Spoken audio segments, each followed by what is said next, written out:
over the world, one creature has captivated the human imagination more than any other. Often seen, rarely photographed, never captured. It is called Yeti, Sasquatch, but most know the creature as Bigfoot. Now a team of top scientists search the globe, using the latest technology and their expert knowledge of the animal kingdom. They question the creature's very existence, uncover shocking new evidence, and wonder if we've been searching for the wrong creature all along. Join us for the definitive guide to Bigfoot.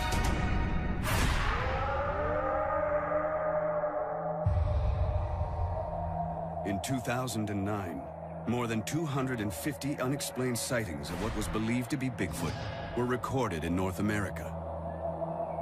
But they're the tip of the iceberg. Now, for the first time, we have created a global map of Bigfoot sightings. More than 10,000 from the last 200 years. At first, the sightings appear random, but closer scientific analysis reveals hidden but unmistakable patterns. More than 95% of all recorded sightings take place in Asia or North America.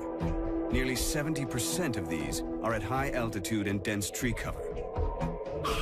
There are also distinct hotspots, where sightings are far more common than elsewhere. One is the Himalayas. Here, generations of eyewitnesses describe a gigantic snow ape, the Yeti. 2,000 miles south on the islands of Indonesia, locals talk of a wild ape man called Orang Pendek. While up in Central Asia, sightings of ancient Neanderthal-type humans go back centuries.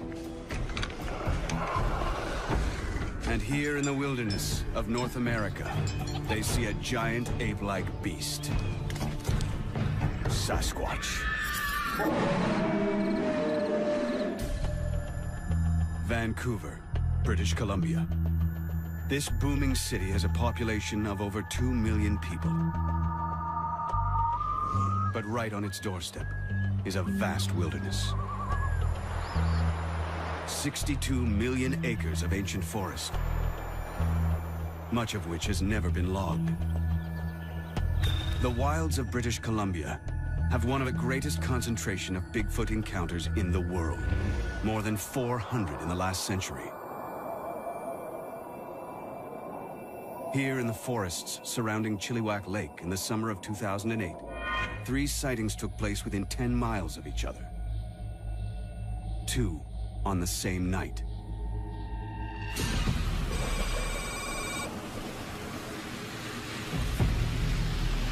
This driver is alone on a remote dirt road. He's never believed in Bigfoot, but he's about to see something that will profoundly challenge what he has previously regarded as fiction.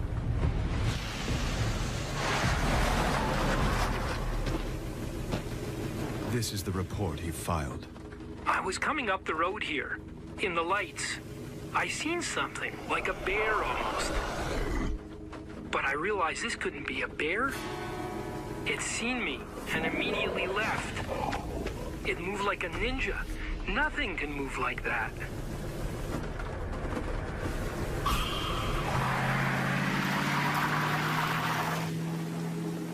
Like hundreds of others, this eyewitness chose to remain anonymous for fear of being ridiculed. But his words are real. 3.5 hours later, another encounter takes place when a trucker spots an identical creature on the same stretch of road. The distance between the 2 sightings? Just 1 mile. The local newspaper filed this report.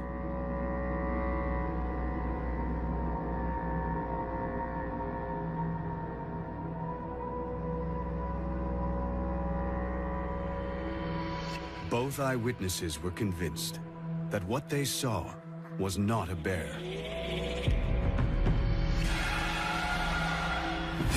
10 miles away, and 6 weeks later, a third encounter takes place in the forests around Chilliwack.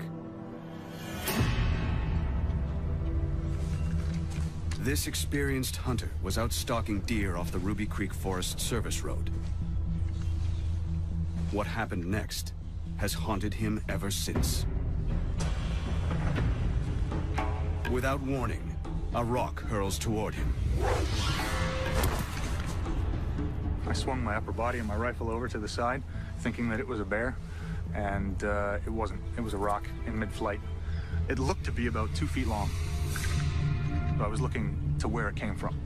And I saw a flash of black, and it took off through the bush. It took it literally a couple of seconds from approximately this area here to about there. There are no records of bears ever throwing rocks. I come into contact with bears quite often, and it was not a bear. Didn't exactly want to find out what it was. I don't like knowing that there's something out there that can pick me up and use me as a toothpick. I spent the last 2 years trying to forget it ever happened. These 3 encounters are just a small sample of the rich history of sightings in this area.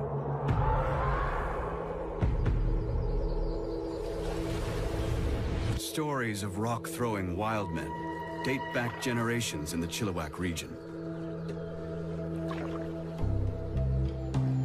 It's July 1934, and local Native American Tom Cedar is out fishing for trout.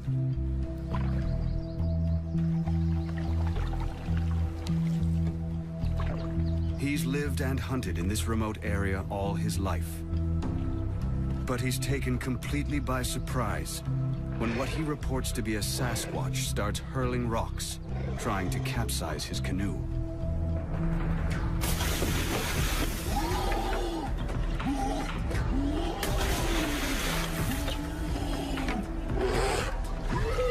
It's one of a series of attacks.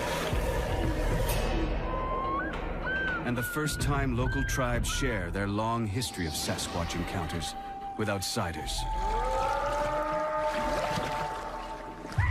This Sasquatch rock art from Northern California was painted in 500 AD. How do you explain hundreds of encounters stretching back over centuries? Something is out there, but what? Here in one of the world's Bigfoot hotspots, the forests of Canada, 5 of the world's leading scientists have come together to solve this global mystery. Field researchers and specialists, experts in discovering new species of primates, ancient humans, the habitats and behavior of the great apes, the fossil record, and the search for unidentified hominids. Their mission is to focus on how to find these unidentified creatures and establish once and for all if they exist.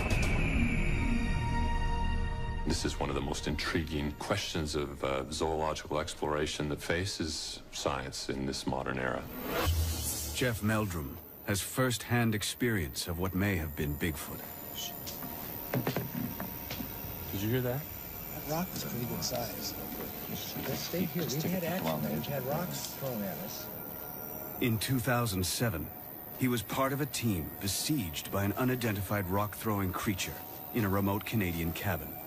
One of us was urinating off the porch when the first stone hit the side of the cabin.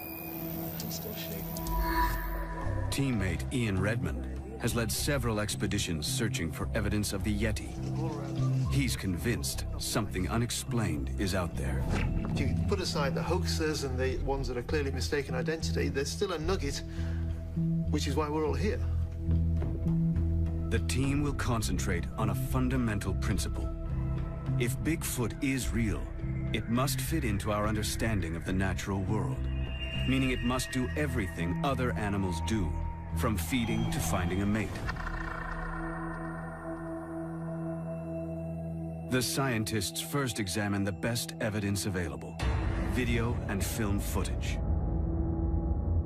There are hundreds of examples of this sort of evidence for Bigfoot. Their first task is to eliminate the hoaxes. This video shot near the Canadian town of Banff seems convincing enough, until you realize an identical creature was seen promoting a local business the night before. What is that? Don't tell me that's a Yeti. Then there are the videos where the images are so indistinct, they could be almost anything.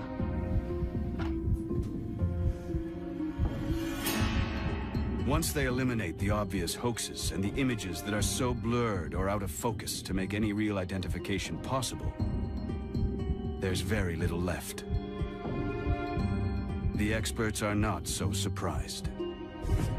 Animals are there at home in their environment, and we're often the intruder, the visitor, and evading human detection is not that difficult. Just how well animals can live undetected by man was proven by this incredible video footage shot in 2007. It's almost all the evidence we have of a new species of man-sized primate, the billy ape. Found in the remote forest of Congo, Africa, it took primatologists a year to track down and film these giant-sized 300-pound chimps. But local people had talked about them for generations. Anna Nakaris has discovered 6 new species of primates. I believe very much in what local people say.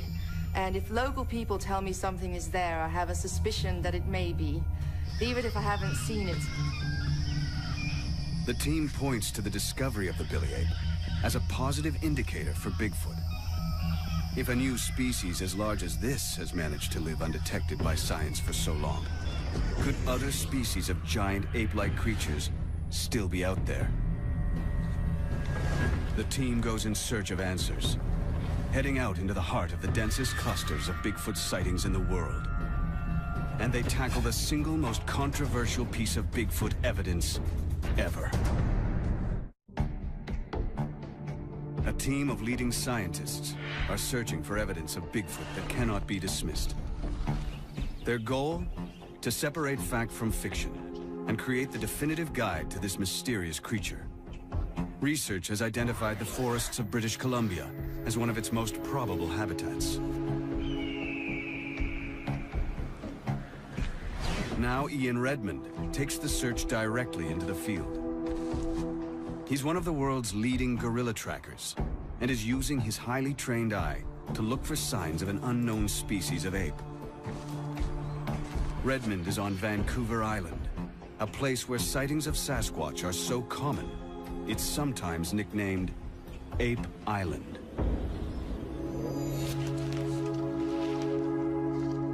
The first thing he uncovers is a mysterious structure, one of several found on different parts of the island. It's an example of what is often referred to as a Sasquatch stick structure. It is intriguing. Whatever did it, meant to do it. It's not an accident of trees falling. We can look all around us and see the odd tree falling, but nothing like this structure, this stick structure, which is what they're referred to as. The great apes all build nests to sleep in. They sometimes interweave bamboo stems that are this sort of thickness and therefore impossible for a man alone to break, and they form a platform above the ground to sleep on. But that doesn't look like anyone slept in it. It's just an interesting structure. But if it isn't a nest, what could it be? But that is interesting because it was broken off before it fell. Redmond suspects another motive for the structure, which is also common in gorilla behavior. If its intention is to tell other Sasquatch that there's a powerful male here and he can break off sticks, that would be an interesting interpretation. If its intention is to warn humans not to enter into the Sasquatch territory, I don't think it's working. This is going to intrigue us all the more. While the stick structures may not be conclusive, the fact is, the global map indicates that sightings in this area date back more than a century. One of Vancouver Island's hotspots is the area around the small town of Duncan. and sightings continue right up to the present day. It was 5 miles from here in 2005 that a local resident had what he describes as an encounter with a giant ape-like creature. Corey Combs is a local dirt bike rider. He grew up in and around the forests of central Vancouver Island. One June evening, he was out on his motorbike when he saw what he believes to have been a Sasquatch, face to face. Set up camp, had a fire going. Got kind of late, and I could hear the bushes moving and branches breaking, but I didn't think much about it. But the noises, they kept coming, and I had that sense of something was watching me. And we got our flashlight going, and the batteries were just about to die. And all I remember was seeing the light shine on its face before the battery died. And that was the instant that I knew exactly what was watching me, and that it was indeed Sasquatch. Very distinctive facial features, real broad cheeks, and, very predominant eyebrow structure. The face of what looked like an ape. It turned, and then it was gone. And it just left me in just pure terror.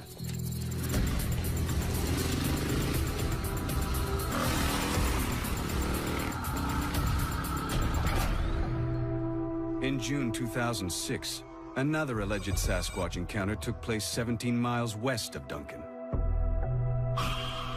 Alan Robertson had pulled onto the roadside with his boat on a trailer when what he thinks could have been a giant ape suddenly attacked. We stopped, do a pee break, but then everything started shaking inside the truck. My stepson says, we're rolling backwards. I said to him, no, I've got my foot on the brake. I'm in park. This fear came over me. The safety chain was just hanging. The boat itself was twisted in its cradle, and there was 3 cracks here and 2 cracks here. Even now, when you think back, I get, shivers. A third nighttime encounter with what the witness thought was a giant ape took place in June of 2009 on Mount Sicker, 6.5 miles from Duncan. Andrew DeWall was out putting his 4x4 through its paces on a forest road when he pulled in at the top of the mountain to check out the spectacular early evening view. But as he turned to an area of recently logged trees, he saw something he couldn't believe. It looked like your typical picture of a Sasquatch that you'd see on a commercial. It had the flat face, the long draped hair, his arms were down by his knees. And it popped up from behind that stump, just kind of came up. They had moved up into about that range, and I just kind of laughed it off, You don't expect to see something like that walking on 2 legs through the bush. So we got out of the truck, I picked up some rocks and I threw them off the corner of my Jeep, and then from the back corner of my vehicle, something yelled at us. It sounded like 20 dogs perfectly in sync, barking at once. It's kind of like a punch in the back of the head. And that's when we both kind of got scared and drove out of here.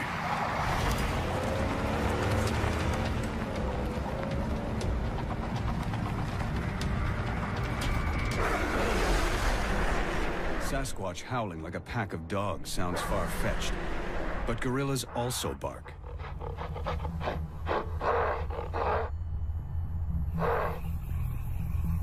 An important factor linking all 3 of these Vancouver Island encounters is that they all took place after sundown.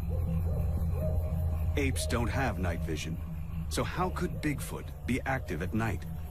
What they could be good at is seeing in the moonlights, because the forest in the moonlight is very similar to the forest at dawn and dusk, and you can see a lot in a full moon. And so if you're clever and you're an ape, or most apes are very clever, it'd be a great time to think you could avoid competition by being adapted to those periods. Ian Redmond now joins a team of local Bigfoot researchers on a moonlit stakeout. Cindy Dawson leads them. Her determination to find the truth comes from personal experience. I was on a game trail, and 2 deer come flying up the trail, and I took that as a high alert that something's following them. This animal started vocalizing at me. The sound was so strong, I could feel it, and I was probably 200 feet away. It was like a yell, scream, roar, all in one sentence. Tonight, Cindy's hoping she'll hear Sasquatch again. Her team have come equipped with a high-tech listening device and an advanced night vision camera to perhaps capture its image. The reports suggest that they are often active at night, but the visibility, even in daytime there, is only going to be a few yards in any direction. So it's probably going to be sound that alerts us to their presence. One twilight behavior other local researchers have noticed is tree knocking.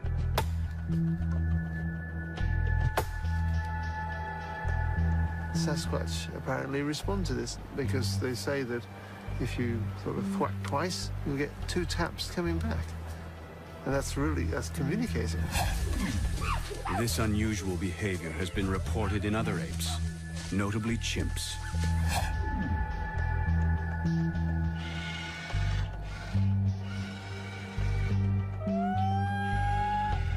While they wait for a reply, the researchers try another tactic, known to provoke a response from what they think is Sasquatch. A long call that they believe mimics the call made by females of the species. Incredibly, against all odds, a faint reply.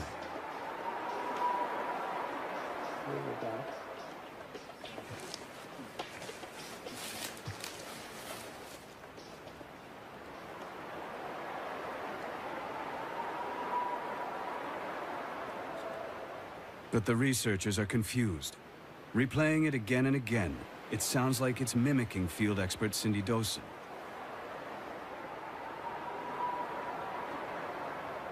It sounds almost human.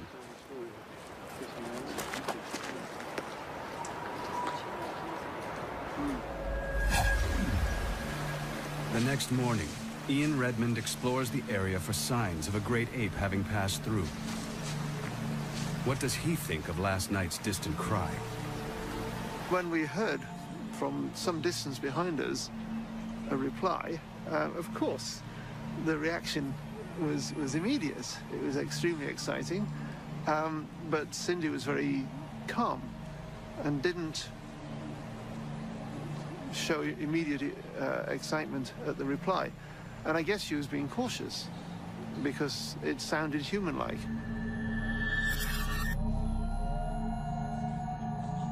While they investigate further, Jeff Meldrum tries a new technique he hopes will uncover solid evidence.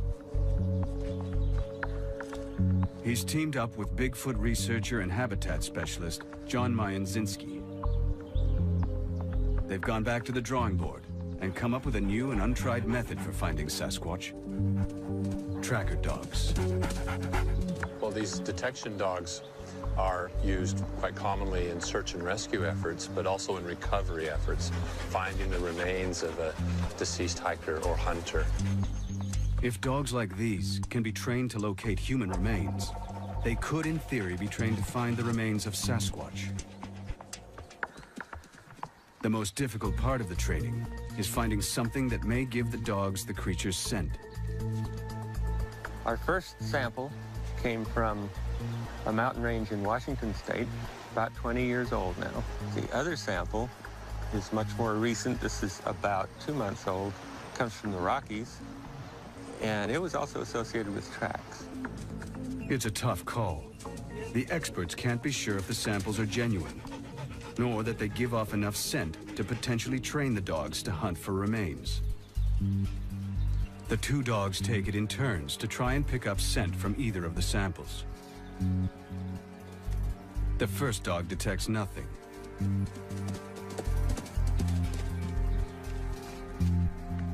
But the second dog registers a definite scent on the second sample. We have to depend on handlers, and they're telling us that we're getting a distinctive reaction from the dogs that indicates this is not a species of animal they've encountered before. The fact that these dogs are reacting in ways that suggest this isn't either animal that they would be otherwise familiar with or not quite human is very promising. The team needs to investigate what kind of creature they're looking for. Searching for clues, they'll take on the most controversial evidence in the history of Bigfoot, the Patterson film. But can they come to a final conclusion? I mean, if there were no hoaxes, there we have a Sasquatch. It is one of the greatest mysteries of our time, the search for a creature known as Bigfoot. Now 5 of the world's leading experts in natural history have come together to create the definitive guide to Bigfoot. Their goal? To see if there is proof that a creature is still out there. Our team has decided to examine the most controversial piece of evidence in existence. It consists of 953 frames of 16mm footage, known as the Patterson film. About 40 seconds of silent footage that has galvanized the world. It was shot here, Northern California, 6 Rivers National Park, Bluff Creek. Here in the fall of 1967 begins the greatest Bigfoot mystery of them all. As our team watches, primate experts Ian Redmond and Anna Nakaris point to the way the creature walks as a convincing argument for the film's authenticity. It is very relaxed, very flowing gait, clearly comfortably walking bipedally. There's no question of awkwardness. Interesting to see how the creature is swinging its arms quite strongly from side to side. That's something almost more than I'd expect to see even from a gibbon. Team members Bill Sellers and Jack Rink remain skeptical. They focus on the man who shot the film and why. For me, this clip is really all about trust. If you saw a clip of film like this from an impeccable source that you believed, then you'd have to take it at face value. This is, you know, a hairy creature walking across the screen. If you don't trust the person who's actually taking the pictures, and you don't trust that it's not a hoax, it doesn't really matter how convincing it looks, because we know that Hollywood special effects and things can recreate almost anything, and it's very difficult to tell. The man behind the camera was Roger Patterson. Numerous people question his motives, including journalist Mike McLeod. Roger Patterson was a really interesting guy. He never had a real job, never wanted a real job. He was an inventor, and by all reports, quite really an artist with his hands. And he always felt that he was going to, one of his inventions was going to pay off. Many think the Bigfoot of Bluff Creek was one of Patterson's inventions. He thought it was possible that something like this could be out there, and that if he could find it, it would be an incredible thing. It'd be like one of the inventions he'd been chasing for so long. He started making these trips on horseback up into the mountains and talking to people in that area, and he came out with a book in 1966. His book contained a sketch of a creature uncannily similar to the one he caught on film just over a year later. Could this have been the prototype?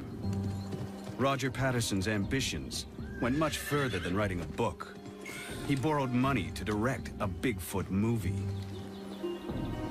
He was buying cameras and film footage and raw stock and horses.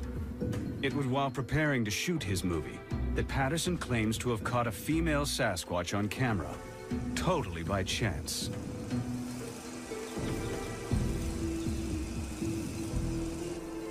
It all sounds too good to be true. Since then, the film has been subjected to 40 years of scientific scrutiny.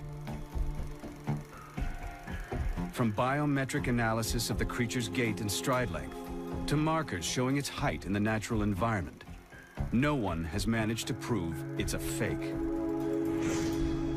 Examining a digitally enhanced section of the film for themselves, the team can see why. Interesting that they chose a female. I think that's a more difficult thing to fake, is that female anatomy, and it looks pretty natural.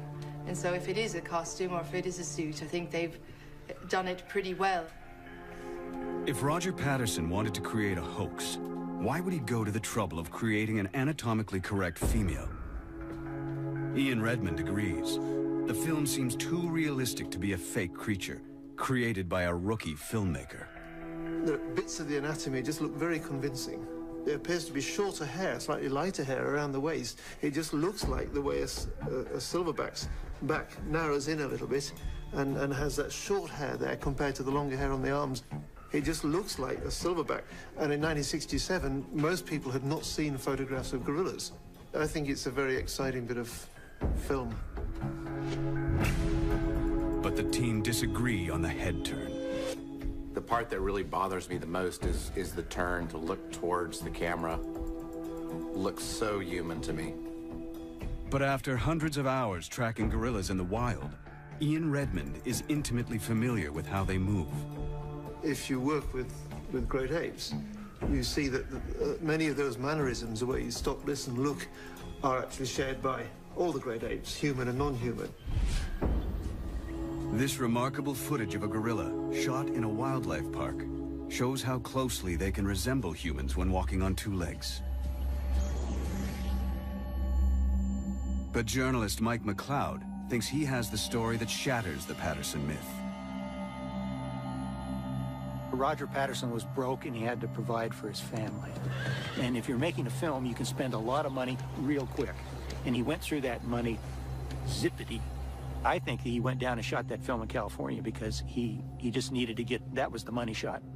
He needed the money shot because any film about Bigfoot, it ain't going to sell unless you got the money shot, and the money shot is the creature.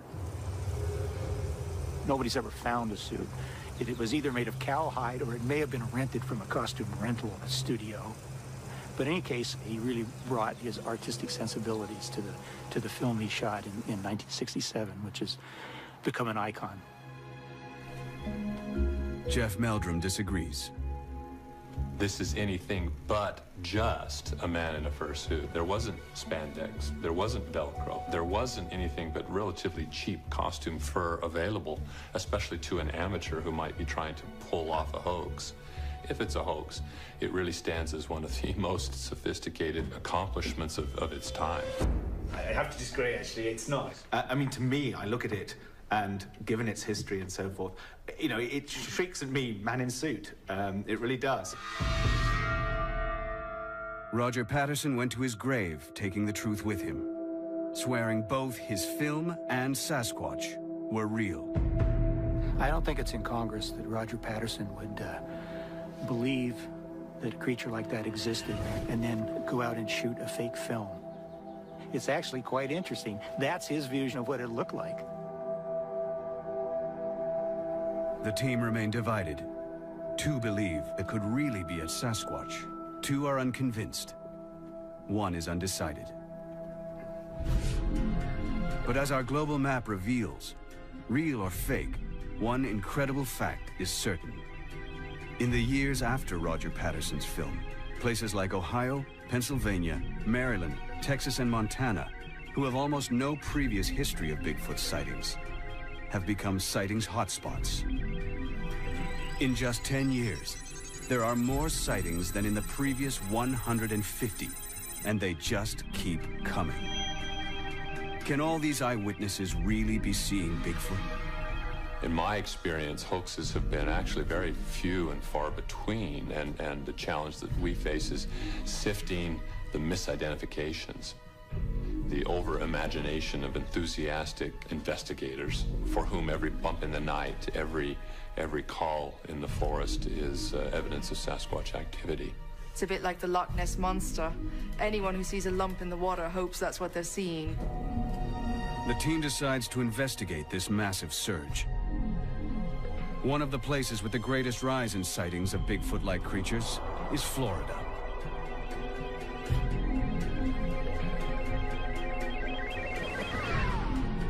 Here, locals claim to encounter a type of Bigfoot they call the skunk ape, because of its terrible smell. In December 2000, these two photographs were sent to the Sarasota Sheriff's Department. They allegedly show a 5 to 6 foot tall skunk ape that broke into someone's garden. Is this creature fact, fiction, or a case of mistaken identity? Florida's tropical swamp is an ideal habitat for an ape, but the scientists are highly skeptical it's Bigfoot.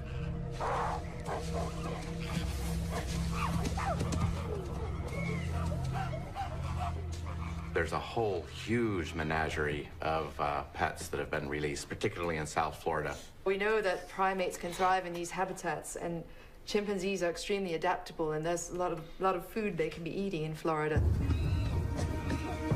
Keeping chimps and orangutans as pets became fashionable in the 1970s, just when sightings of the skunk ape took off. A very common issue is for people to buy a baby or an infant primate, keep it until it's a bit older and stronger, and often they're purchased illegally or they're held without a license. And all it takes is 2 or 3 to start a population. They live a long time. I mean, a chimpanzee can easily live to be 60 years old, and so you only have to have a few releases, perhaps, you know, decades ago, and the odd sighting, and that would certainly keep alive a rumor of a skunk ape for a long, long time. The team believes the huge surge of skunk ape sightings in Florida, more than 200, are a case of mistaken identity triggered by Roger Patterson's film. Sightings of skunk ape are probably nothing more than an escaped chimp. But not all clusters are as easily explained. The biggest hotspot the team cannot dismiss is the Pacific Northwest. A region that stretches from Northern California up through Oregon, Washington State, and well into Canada. This area has an unbroken history of sightings. It is from this region that the word Sasquatch originates, and local Native Americans describe sightings of a tribe of hairy giants that date back centuries. This ancient wisdom may be the key to solving the mystery of Bigfoot. A team of scientists is searching for definitive evidence of Bigfoot. Having examined the famous 1967 film by Roger Patterson, they found it caused a massive surge in sightings. But some areas were more affected than others.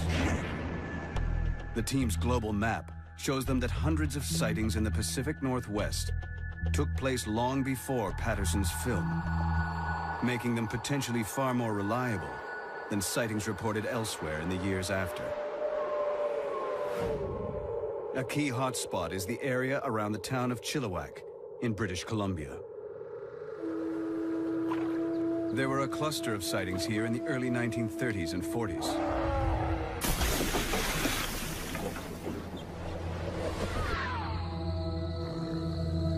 One of the best documented encounters took place in July 1934 in a remote forest on the edge of the Chehalis Indian Reserve.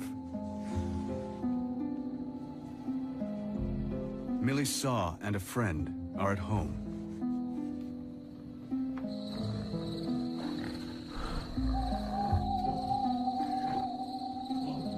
Tonight they will encounter a creature they thought was only a local legend.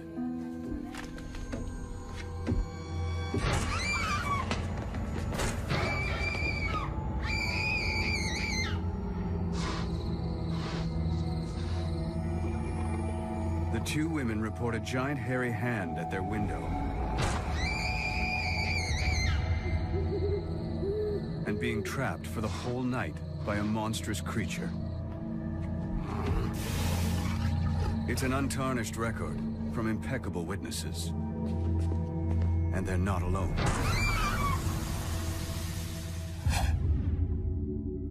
As we move forward in time on the global map, the reports from around Chilliwack just keep coming, in increasing numbers.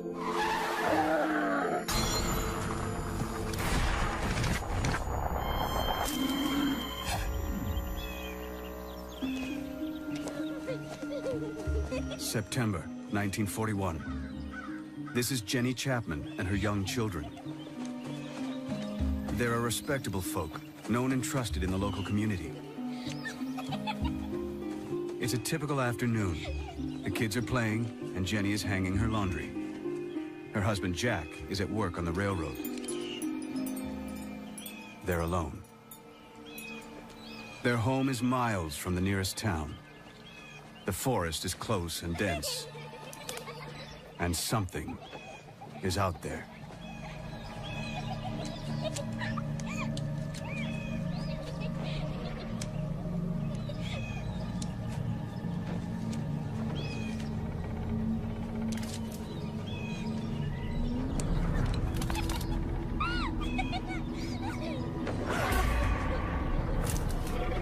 Come here, come behind me. Jenny knows it's not a bear. Come here, stay behind me. And it certainly isn't human. She only knows it is a creature she has never seen before. Jenny Chapman and her children flee for their lives.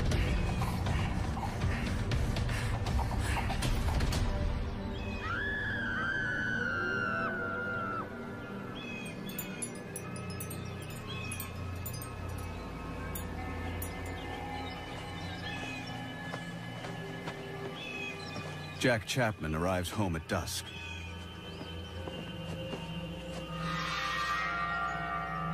Sarah! Sarah! Jenny! Jenny!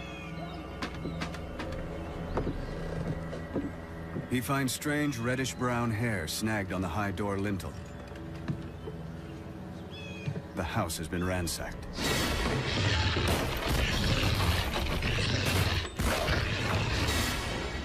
A 300-pound fish barrel has been lifted, broken apart, and the fish stolen.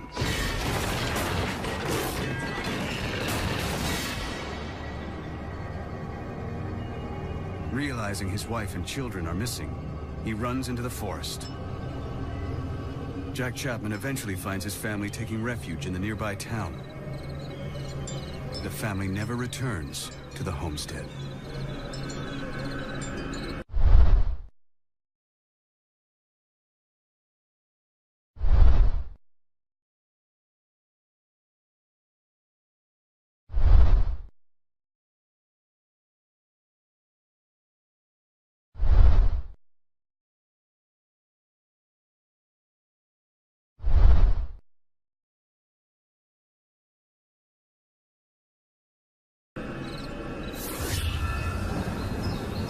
If the creature exists, the team agrees the Pacific Northwest might be one of the few places in the world with enough wilderness and resources to support a large omnivorous ape the size of Bigfoot. But there are some crucial questions they need to answer. One of the things you need to work out is actually what they eat, particularly what they might eat during the winter when, you know, food is presumably not very good supply. And the sort of the equivalent animal that you might think of would be something like a bear, which of course can hibernate. But the larger primates, really, it's not something that they can do. So you need a food supply. Yeah, right. And in the Pacific Northwest, I mean, one thing to bear in mind that the coastal forests of British Columbia, for example, has very little snow accumulation during the winter. And so there are thousands of miles of coastline through that inside passage up into southeastern Alaska that actually is a very rich habitat and provides a lot of food resources throughout the year. Yeah, things like shellfish and Shellfish and kelp and all the invertebrates that are available in the tide pools. The ransacking of the Chapman's house suggests Sasquatch has an appetite for fish. If so, it wouldn't be the only primate to eat seafood. Several species of monkeys eat mollusks they find in shallow water. But Sasquatch are frequently seen far inland at much higher altitudes. Surviving here would require Sasquatch to live on hard-to-process foodstuffs, like sedge grass, leaves, even bark. This in turn would require a specially adapted gut. A very long gut with a long passage time allows them to process coarser food items, leaves and so forth, that would be unavailable to many other animals that inhabit the western United States. It's not out of the realm of possibility whatsoever. But do sightings of Sasquatch in the Pacific Northwest match up with the best food zones for a large omnivorous ape? Using the global map, the team compares sightings with the best possible habitats. They match up almost perfectly. Well, there's a lot of links between altitude, precipitation, and temperature, and also with vegetation. So if you get more rain, you tend to get more vegetation. So we're seeing them in the northwestern rainforest.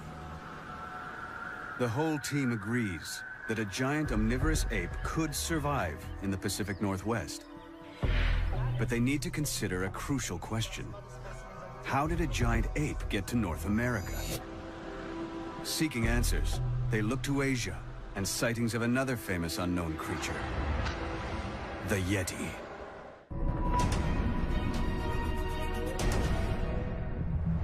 Searching for evidence of Bigfoot, a team of scientists has been exploring the Pacific Northwest. They found an ideal habitat for an omnivorous great ape. Now they investigate reports of similar creatures in Asia, searching for links between them and an answer to how Bigfoot got to North America. Their first Asian location, the mighty Himalayas, the highest mountain range in the world. It's home to what local peoples know and fear as the Yeti. From our global map, our experts can see a tight cluster of sightings at altitudes over 9,000 feet above sea level, with an annual snow and rainfall of 40 inches. The most important evidence for Yeti is footprints.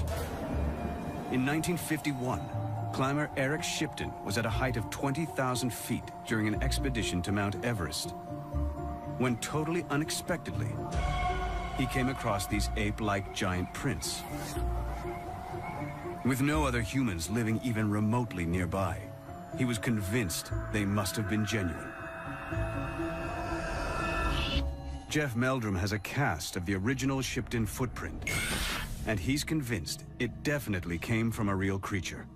It's quite distinctive in that the large toe is divergent from the remaining toes. A more thumb-like appendage. The Shipton footprint is further enigmatic in the fact that the second toe is quite enlarged. This may be a natural feature, or it could also be a pathology. We don't really know, since only a single footprint was documented. It seems extremely unlikely that someone would add an injury to a faked footprint. And even more improbable that they would fake footprints on a remote snowfield more than 20,000 feet up in the Himalayas. The trouble is, this seems an unlikely habitat for a giant ape. Primates are basically tropical animals. The sort of temperate, very cold areas that you see Yeti in are really very different from what you'd expect to see with a modern primate.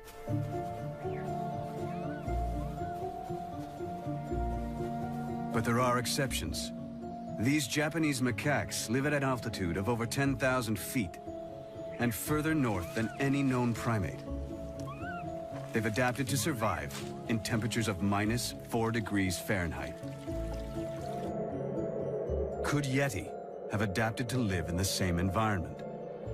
There are other primates that are adapted for high altitudes, and they have very huge home ranges. I don't think Yetis live in the snowfields. I think they pass through the snowfields and they spend most of the time foraging in the forest where the food is. And on my one visit to Nepal, I was impressed by the number of food plants that were the same as mountain gorilla food plants.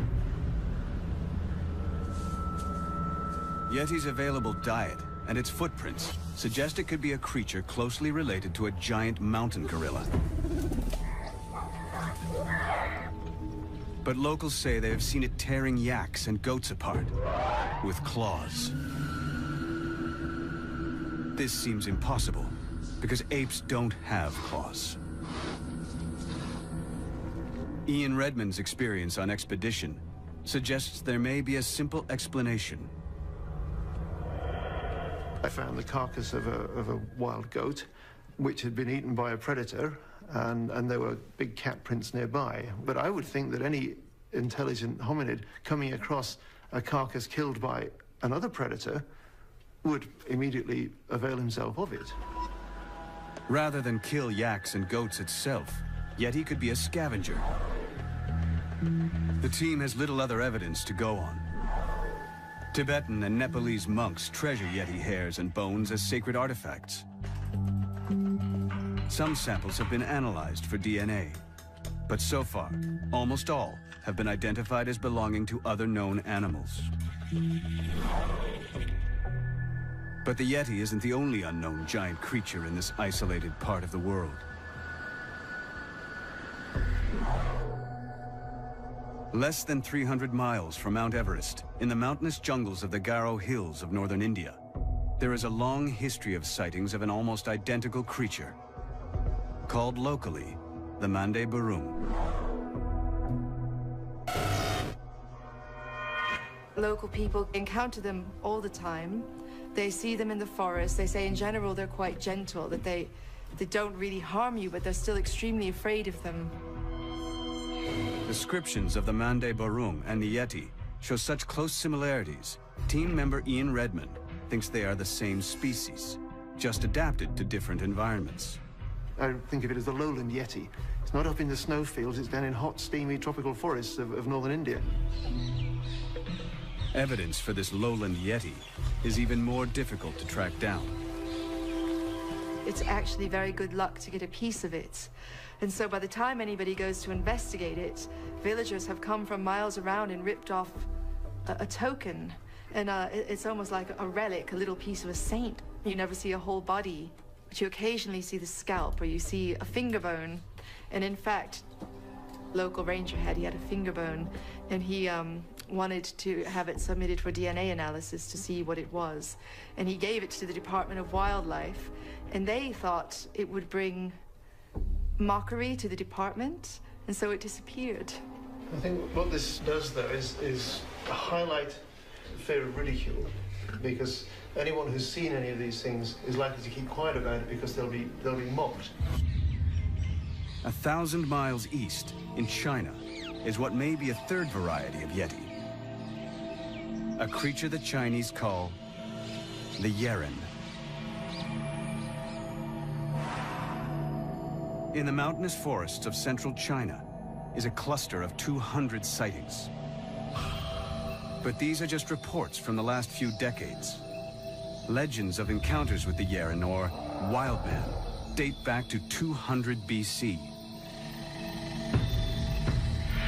Yeren, Yeti, and Mande Barum, three almost identical Bigfoot-type creatures, all sighted within a few hundred miles of each other.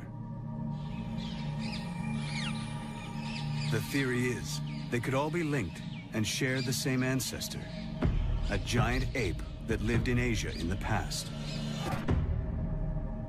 Remarkably, discovered only a few hundred miles south of these three clusters of sightings, is fossil evidence of a giant prehistoric ape.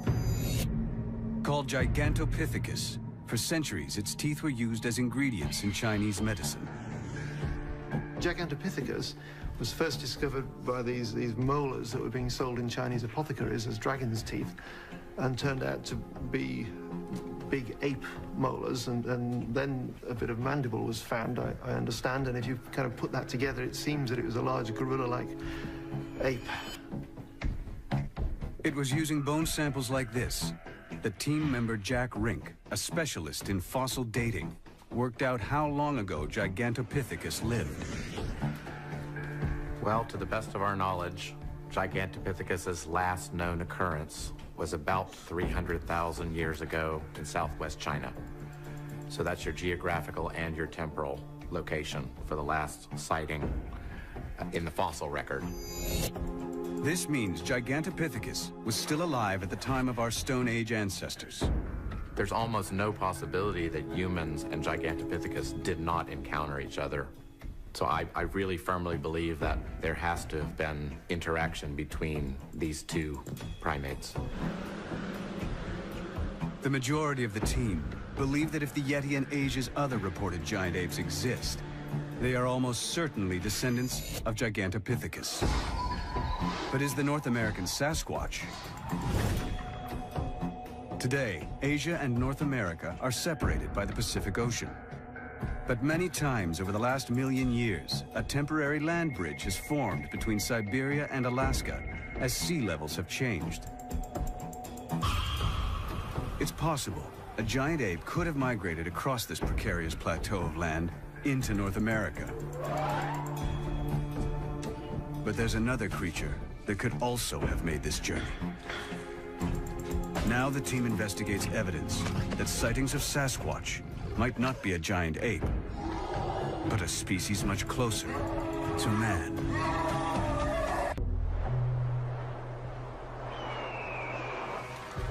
One summer afternoon in 2007, Robert Wilson was driving in a heavily forested area on Vancouver Island.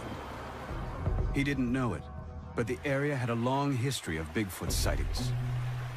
Suddenly, he caught sight of something totally unexpected. At a place called Maureen Creek, I'd just gone over the bridge when I saw through the trees what I thought was a bear. Slowed down and saw what I can only describe as a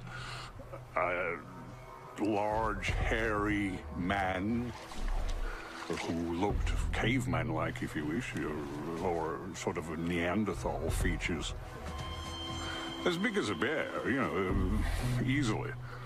But it wasn't a bear, it had human features. I just couldn't believe what I was seeing, but I could see very, very clearly. Wilson's incredible sighting points to the possibility that Sasquatch may not be a giant ape at all, but could be some kind of prehistoric human. Our experts' global map reveals hundreds of sightings of giant Neanderthal-like humans all across Asia. The greatest concentration of these is in the Caucasus Mountains, south of Russia. These sightings became so numerous that over time the creatures were given a name. They are called almas, or almasti, meaning wild people. One of the most compelling and reliable of all the reports about the almas was documented in 1925.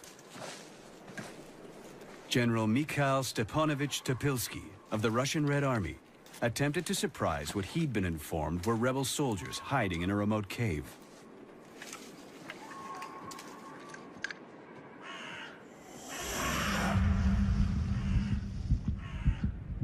The Russians could hear something moving inside.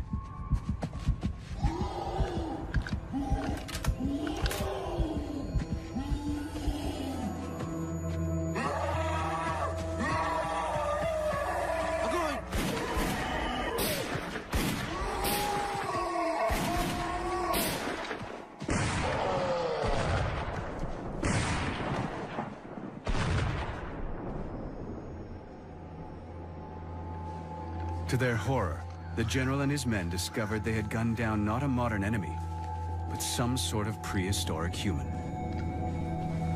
The dead creature lay with his eyes open and his teeth bared. In general, the hair was very thick, without any underfur. The knees were completely bare of hair, and there were callous growths on them. The color of the face was dark. The nose was flat, with a deeply sunken bridge. Well, the eyewitness descriptions of the almas, a heavily muscled body with a thick torso, deep-set eyes and heavy brows and very prominent cheekbones and thick jaws, could easily represent a Neanderthal. But Neanderthals were only one of what we are now discovering to be a whole range of different types of early human. So one of the really interesting things about human evolution that we're now finding is that it's not a kind of evolutionary tree. It's more what we call an evolutionary bush. And there are lots of little side branches. There are lots of cousins of humanity that didn't go anywhere. Evidence for other primitive human-type creatures has been increasing dramatically.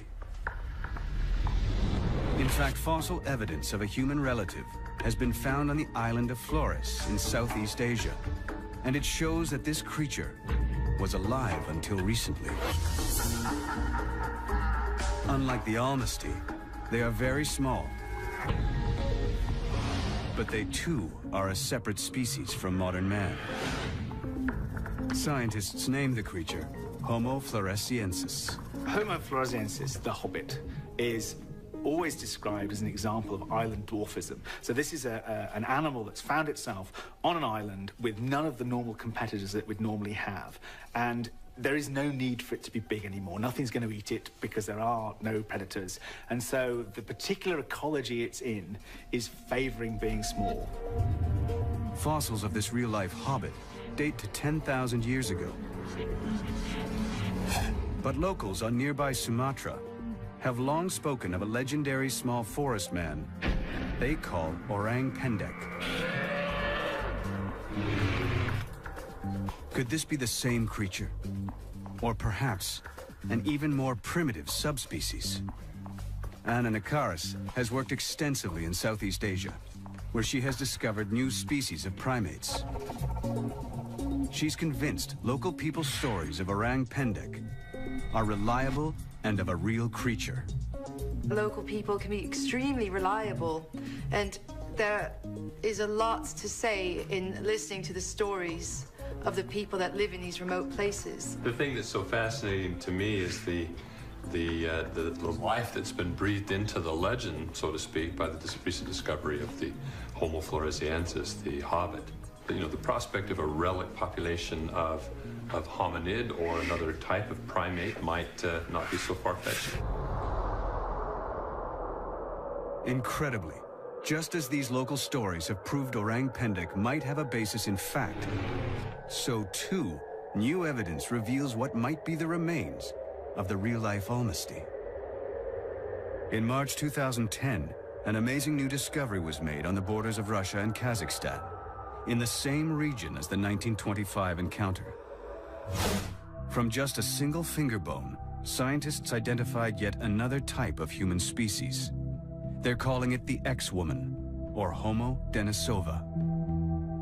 So we've got this X-woman that's just been identified just from a finger bone that we've extracted DNA from. And the DNA in this finger bone is sufficiently different from the DNA that we've extracted from other modern humans and from Neanderthals that we think it was probably from a completely different species. So in fact, having multiple species of humanity is probably the norm.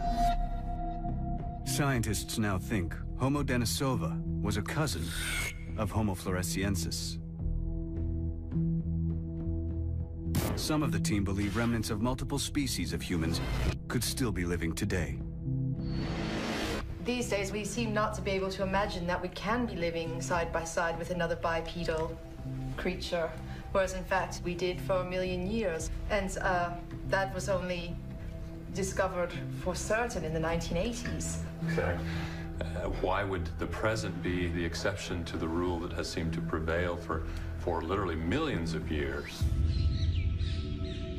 An astonishing new discovery in China may supply the team with another possible candidate in their search to explain Bigfoot.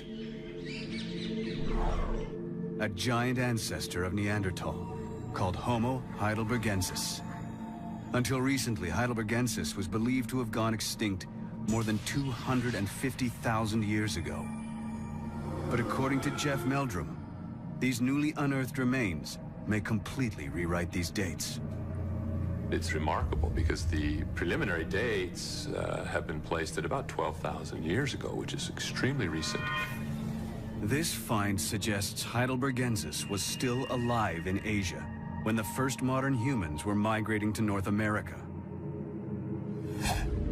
Like them, it could have crossed the land bridge that once connected Siberia and Alaska. Next, the team examined if the North American Sasquatch could really be a type of primitive human.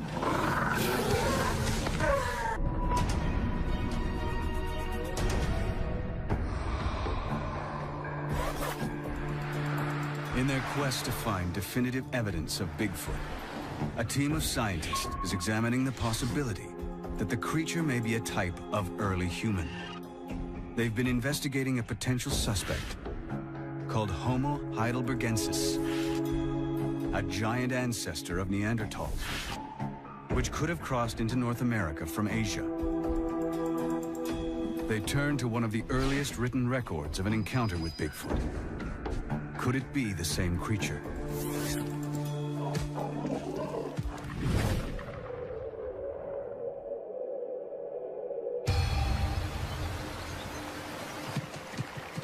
(1891). Herman Gilbert and his brother-in-law have come west to stake a claim for land. They're in Northern California, at the southern end of the Cascade Mountains. This is the same area where Roger Patterson will shoot his famous film of a giant ape-like creature 76 years later.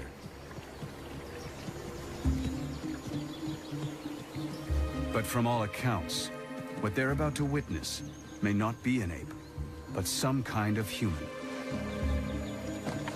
Both men have already heard the local stories of the What Is It, a legendary local monster to be avoided at all costs. Herman discovers signs of it first, giant footprints.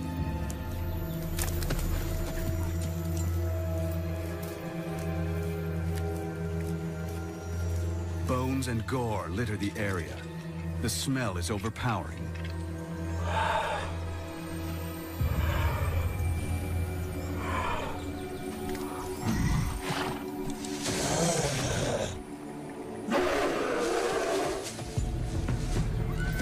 Then they spot the creature itself. A huge, hairy man, bathed in blood, beating its chest and wailing in anger.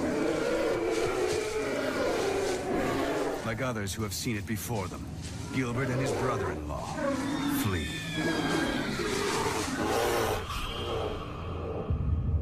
This early story of Sasquatch clearly describes a Neanderthal-like man.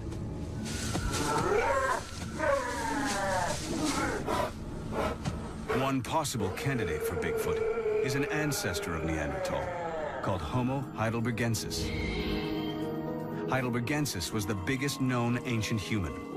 We have specimens a towering 6.5 feet tall, but there could easily be others that were much taller.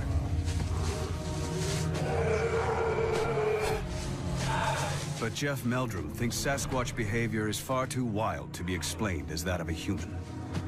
In the case of heidelbergensis, given its degree of sophistication, intelligence, cultural evolution, it seems unlikely that it would have simply abandoned all of those trappings of humanity to adopt an austere life in the wild. But some of the team disagree and think it may be because it's an early human and has kept some of its human-like traits that we can't find it. It may still practice human rituals, like burying its dead. Perhaps they bury them in unmarked graves. They don't just die and rot in the forest. There is some ceremony involved. That would account for not finding remains. Maybe due to competition, these large-brained, intelligent human species are really doing their best to avoid humans. And so they've gone more or less into a cryptic behavior, operating at a time when we don't see them or in habitats we don't choose. But sometimes our worlds do cross, as the Chapmans found out when their house was ransacked in 1941. It's likely Homo heidelbergensis could easily lift and smash a 300-pound barrel of fish.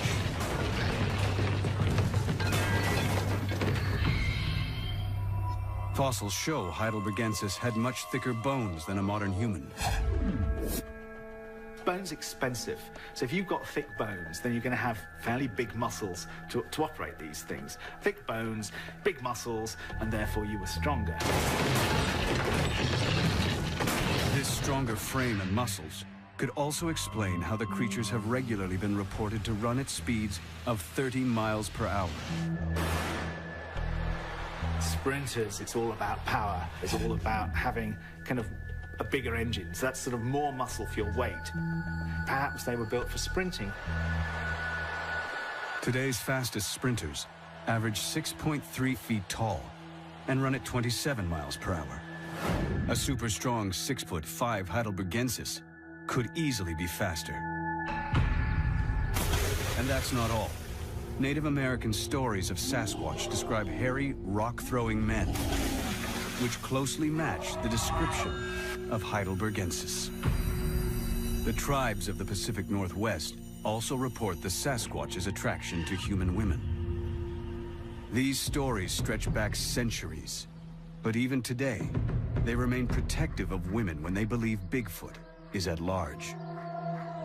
When non-tribal people visit those locations where they take special care and they escort the females back to their vehicles and make sure that they are safely off the reservation. And I've personally been escorted off a reservation because they believed that there was a Bigfoot in the location. One woman who says she knows what it's like to be pursued by a Sasquatch is Cindy Dosen. In April 2008, she was out in the forest around Maple Mountain, Vancouver Island, when an unidentified giant creature pursued her.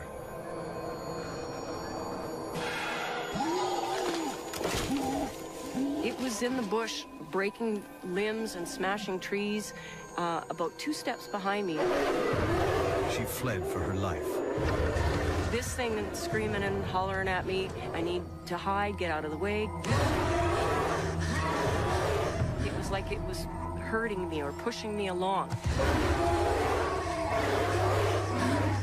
The creature chased Cindy several hundred yards until she reached the safety of her 4x4 and sped off.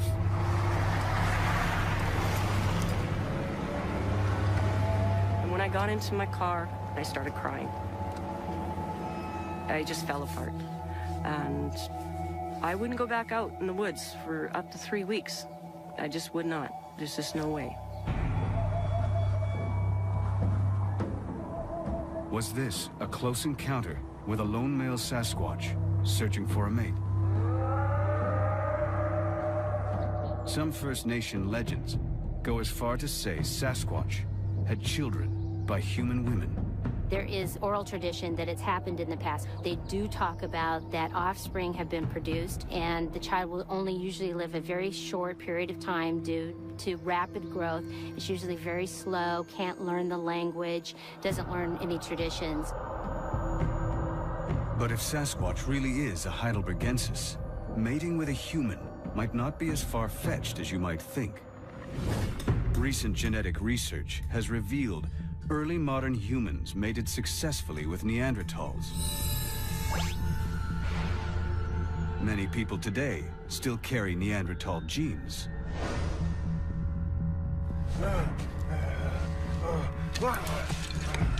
The team has assessed a body of evidence that supports the idea that Sasquatch could be an ancient human. Height, strength, speed, even sexual attraction all make more sense if Sasquatch is a type of oversized Heidelbergensis. But Professor Jack Rink is about to propose a dramatic, never-before-revealed theory that suggests Bigfoot isn't an ancient species, but a type of modern human that has transformed itself into a creature of the wild. Our scientists believe there are most likely 2 explanations for Bigfoot, if it exists. The first is that it's a giant ape descended from a prehistoric creature called Gigantopithecus.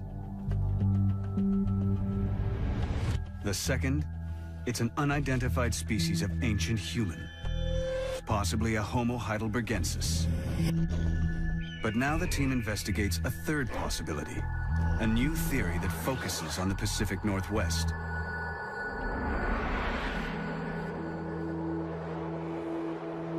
Could sightings of Sasquatch be explained not by giant apes or prehistoric men, but by modern-day humans?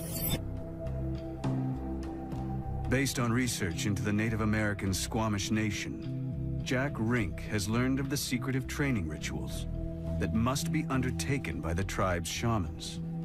One of the aspects of the Squamish Nation oral tradition is that people become literally wild people through shamanic processes where they have to go off and stay isolated for periods of over 10 years, eating wild foods, being isolated from the other parts of their tribe. So the living wild people apparently do exist. The clues that helped reveal this groundbreaking evidence were uncovered on the rugged shoreline of British Columbia by one of the Squamish Nation's foremost scholars, Professor Rudy Reimer. Reimer was searching for stone tools used by his ancestors when they first settled the area more than 10,000 years ago. People picked up local rocks and modified them for plant gathering and hunting and a whole wide range of other activities. But he kept finding stone tools in out-of-the-way places, and intriguingly, many appeared to have been in use in recent times. When we did find them, they were in odd locations. They were in remote, hard-to-access areas. And to me, as a First Nations person, as an archaeologist, I began thinking about those sites in a different way. Why were these tools being discovered in such out-of-the-way places? Rudy Reimer realized the sites he had been excavating were on land the Squamish had always held sacred, but left untouched. These remote places were reserved for what traditions called the wild people, the Smali. I went into certain areas of our territory. The elders would ask me, so, well, why are you going there? That's where the wild people live. But Reimer realized even the elders did not know all of the tribe's secrets. For millennia, Squamish shamans, the tribe's priests, had undergone a form of initiation known only among themselves. They would disappear into the wild, remote places to learn the secrets of nature. Could there be a connection between the shamans and the Smali? Finding stone tools at the same remote sites seemed to prove it. While they were out there, it would be very common for those individuals to use stone implements.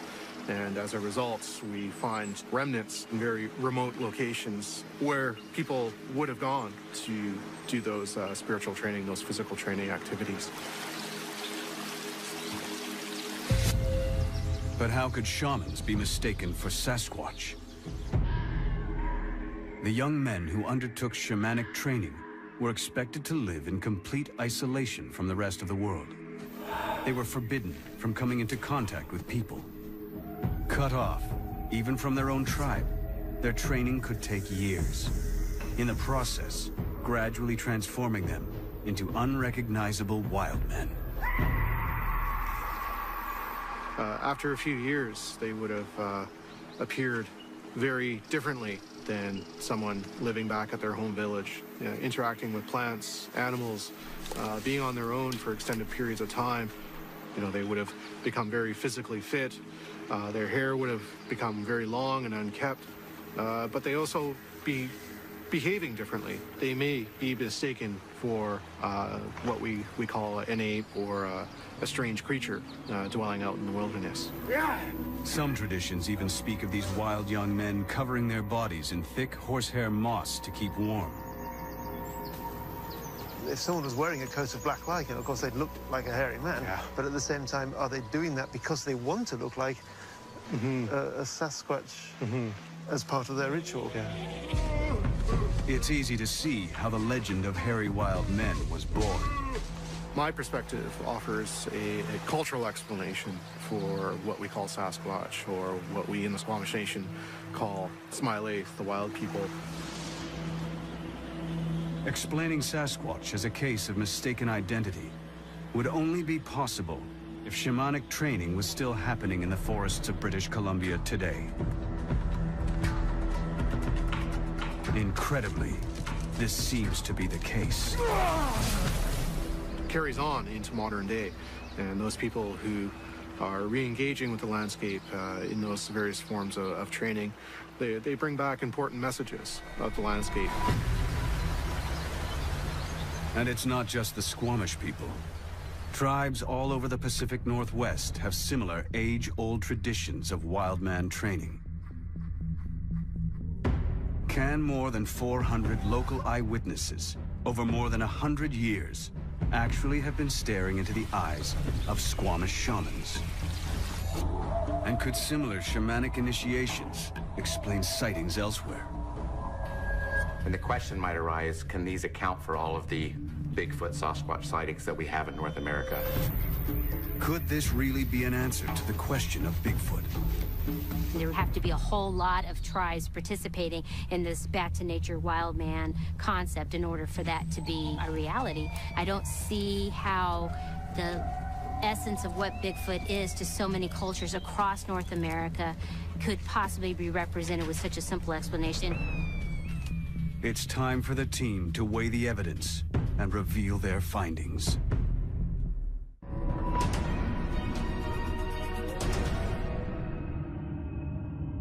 The team investigating the worldwide mystery of Bigfoot is coming to its conclusions.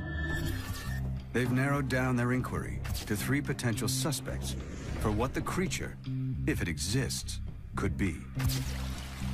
Now they consider this 3rd and latest suspect, Native American shamans training in the wild. Can these account for all of the Bigfoot Sasquatch sightings that we have in North America? It wouldn't account for the 16-inch footprints, though, would it? Ian Redmond has spotted a major flaw in the shaman theory. The creature is named Bigfoot for good reason. No ordinary human could ever leave footprints like these. Studying the giant-sized footprints allegedly left by Sasquatch is Jeff Meldrum's specialty. He's studied hundreds of them and found the distribution of sizes follows a pattern identical to a real animal species. This is exactly the type of data we would expect if we were, in fact, sampling a real population. But the existence of hoaxers makes any definitive conclusion drawn from footprints alone uncertain. What we really need is a live specimen. Or the next best thing, it's bones. As soon as you have a skull, everyone is happy. You've got all the information you need, particularly things like teeth, because, you know, they're so different between different mammal species. If you had, there'd be no argument. It would be kind of a done deal. There is no fossil evidence either, but some of the experts are not surprised. We know virtually nothing about gorilla fossil history because they live in forests. And in forests, fossils don't form very well. There's this scrabble for nutrients. An animal dies, it decomposes, and all the nutrients go back into the trees or other animals, and you don't get fossils. But if Sasquatch is a giant ape, there is other evidence the scientists might expect to find. If they're eating all this vegetable matter, they're producing a lot of dung. Perhaps they bury it. Perhaps their tradition is to scoop a hole, defecate in it, and cover it. And that's why we never find dung around the forest where they live. All the scientists have are tantalizing clues. Hair samples that don't register as any known species. Recorded calls in the night. And most crucial of all, thousands of eyewitness reports from all over the world. Using their global map, the team has advanced the search for Bigfoot in unexpected new directions. By analyzing clusters of sightings, they have revealed fascinating new insights into its likely habitat, behavior, and ancestry. Most important of all, they have shown how the Roger Patterson film of 1967 set off an unprecedented wave of sightings that continues to this day. But by closely examining the changing patterns of data before and after Patterson's film, the team has turned the clock back and filtered out many of the distortions the footage has caused.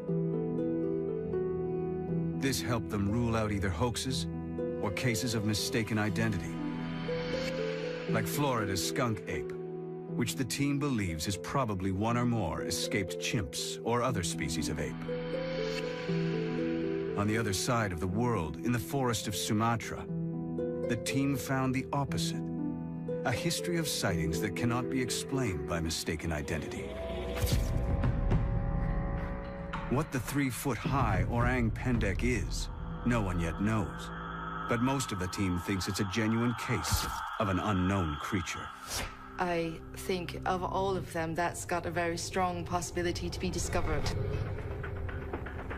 Elsewhere in Asia, by analyzing sightings of Yeti, Yeren, and the Mande Burung, the team found they were all reported within a few hundred miles of each other. The discovery of fossils of a giant ape called Gigantopithecus, found in the same part of Asia, pointed to what might be their common ancestor. But they also examined striking fossil evidence of another potential Bigfoot suspect, the Neanderthal-like Almasty. If such creatures exist, they must have crossed into North America from Asia along the now vanished land bridge called Beringia. The final question our experts must confront is, did they? Bill Sellers thinks not. This is an absolute case there that we've not got the cut and dried evidence. We've got no skull, we've got no bones, and eventually we have to admit that we should have that. But Jeff Meldrum is optimistic. Like the recently discovered X-Woman, just one bone could change science's view of Bigfoot overnight. A single tooth could make all the difference. Suddenly, I think there would be much more interest in the Sasquatch question from the mainstream scientific community. Jack Rink remains open-minded about the existence of giant unknown apes in the world. I'm not completely convinced that we are dealing with a mistaken identity phenomenon. I think there's a considerable amount of evidence that there may be, in fact, some primates out there. Anna Nakaris and Ian Redmond believe the sightings are strong enough to warrant further detailed investigation. It's extraordinary. Why aren't we putting more people on the ground to live in remote areas with all the appropriate equipment to record sounds and capture on camera traps these creatures? But what creature do they hope to find? Well, certainly there is a lot of difference of opinion as to what the nature of the Sasquatch is. There are those, such as myself, that hypothesize that it's much nearer an ape in its nature. But there are also others who maintain this is a type of person. If that is the case, then we really have to sort of redefine what the label human encompasses. Whatever Bigfoot is, remains a mystery we may never solve. Like many extinct species, it may already have vanished into history without leaving any physical trace. But if it still survives, it surely hides in the last remote and unexplored places of our planet, constantly keeping just one step ahead of us.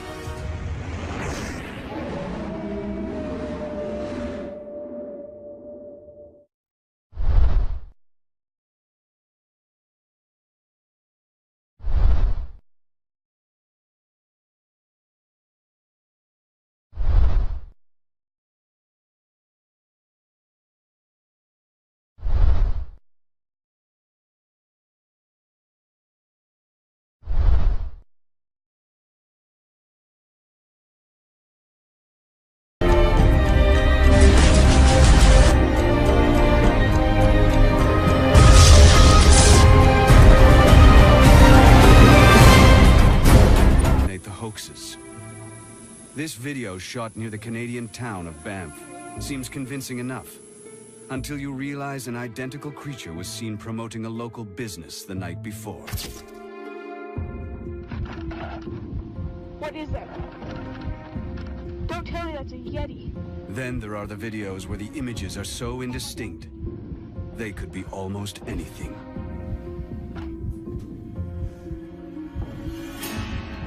Once they eliminate the obvious hoaxes and the images that are so blurred or out of focus to make any real identification possible, there's very little left. The experts are not so surprised. Animals are they're at home in their environment, and we're often the intruder, the visitor, and evading human detection is not that difficult.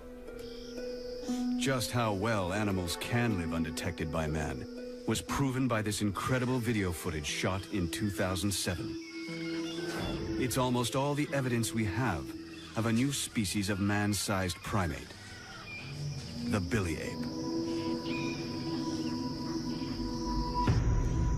Found in the remote forest of Congo, Africa, it took primatologists a year to track down and film these giant-sized 300-pound chimps. But local people had talked about them for generations. Anna Nakaris has discovered 6 new species of primates. I believe very much in what local people say. And if local people tell me something is there, I have a suspicion that it may be, even if I haven't seen it.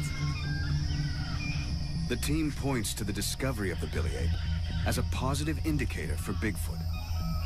If a new species as large as this has managed to live undetected by science for so long, could other species of giant ape-like creatures still be out there? The team goes in search of answers, heading out into the heart of the densest clusters of Bigfoot sightings in the world. And they tackle the single most controversial piece of Bigfoot evidence ever.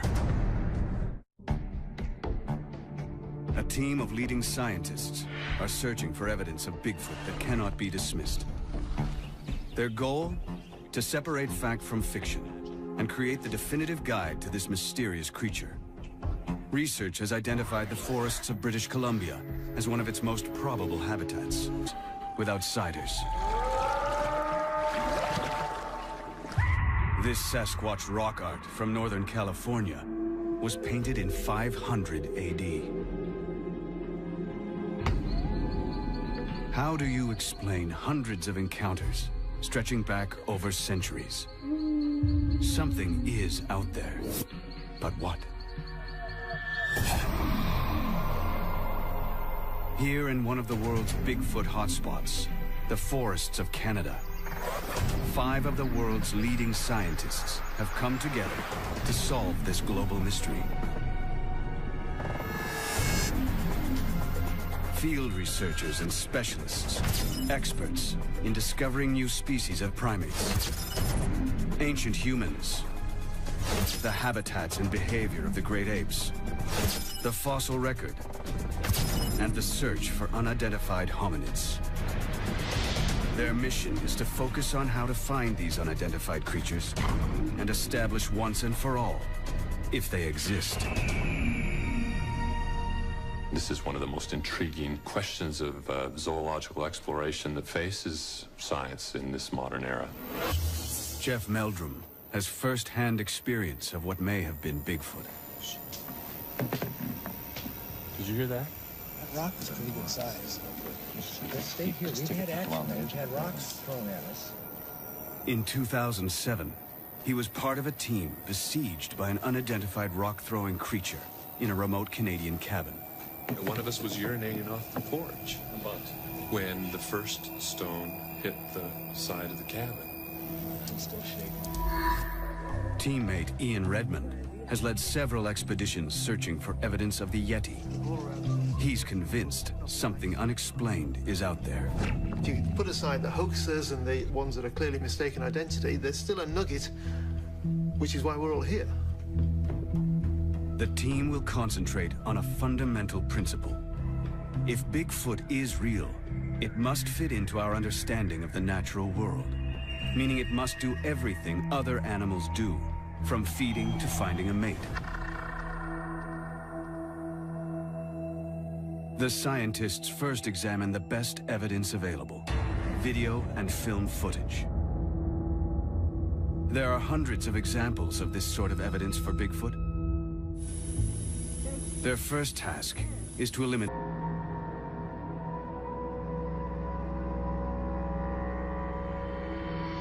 both eyewitnesses were convinced that what they saw was not a bear.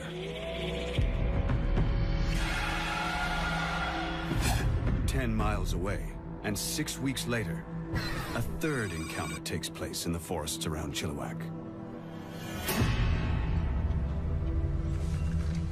This experienced hunter was out stalking deer off the Ruby Creek Forest Service Road. What happened next has haunted him ever since. Without warning, a rock hurls toward him. I swung my upper body and my rifle over to the side, thinking that it was a bear, and it wasn't. It was a rock in mid-flight. It looked to be about 2 feet long. So I was looking to where it came from. And I saw a flash of black, and it took off through the bush. It took it literally a couple of seconds from approximately this area here to about there. There are no records of bears ever throwing rocks. I come into contact with bears quite often, and it was not a bear. Didn't exactly want to find out what it was.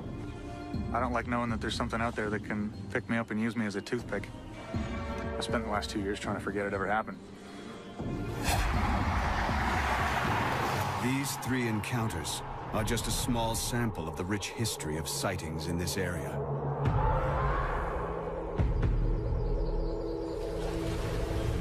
Stories of rock-throwing wild men date back generations in the Chilliwack region.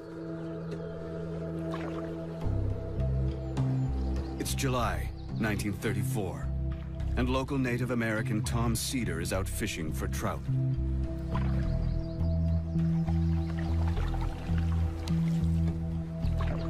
He's lived and hunted in this remote area all his life. But he's taken completely by surprise when what he reports to be a Sasquatch starts hurling rocks, trying to capsize his canoe.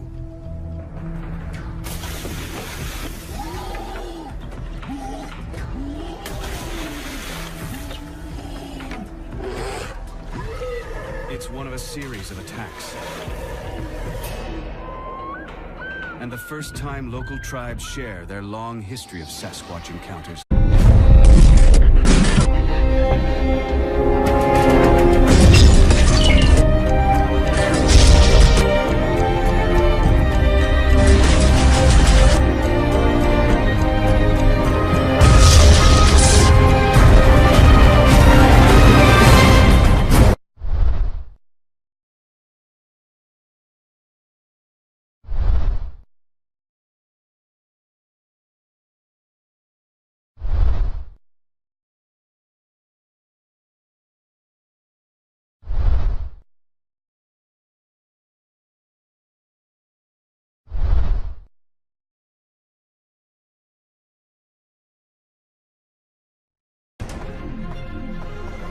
All over the world, one creature has captivated the human imagination more than any other.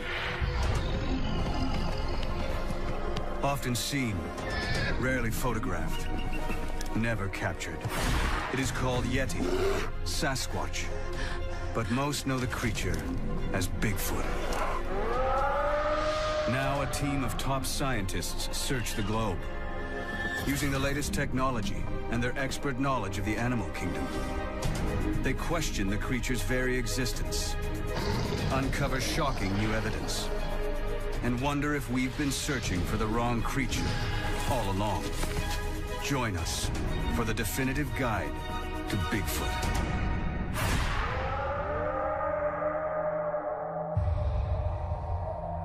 In 2009, more than 250 unexplained sightings of what was believed to be Bigfoot were recorded in North America. But they're the tip of the iceberg.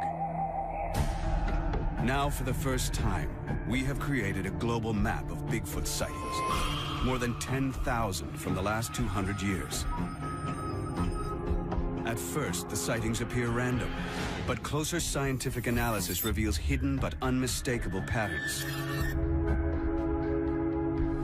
More than 95% of all recorded sightings take place in Asia or North America. Nearly 70% of these are at high altitude and dense tree cover. There are also distinct hotspots, where sightings are far more common than elsewhere. One is the Himalayas. Here, generations of eyewitnesses describe a gigantic snow ape, the Yeti. 2,000 miles south on the islands of Indonesia, locals talk of a wild ape man, called Orang Pendek. While up in Central Asia, sightings of ancient Neanderthal-type humans go back centuries. And here in the wilderness of North America, they see a giant ape-like beast. Sasquatch. Vancouver, British Columbia. This booming city has a population of over 2 million people. But right on its doorstep is a vast wilderness. 62 million acres of ancient forest, much of which has never been logged. The wilds of British Columbia have one of the greatest concentration of Bigfoot encounters in the world. More than 400 in the last century. Here in the forests surrounding Chilliwack Lake in the summer of 2008, 3 sightings took place within 10 miles of each other. 2 on the same night.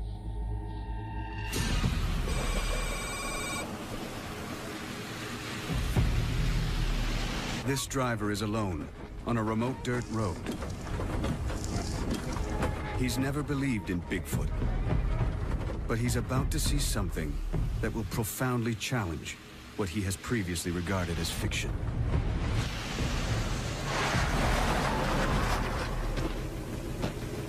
This is the report he filed. I was coming up the road here, in the lights. I seen something, like a bear almost. But I realized this couldn't be a bear. It seen me and immediately left. It moved like a ninja. Nothing can move like that.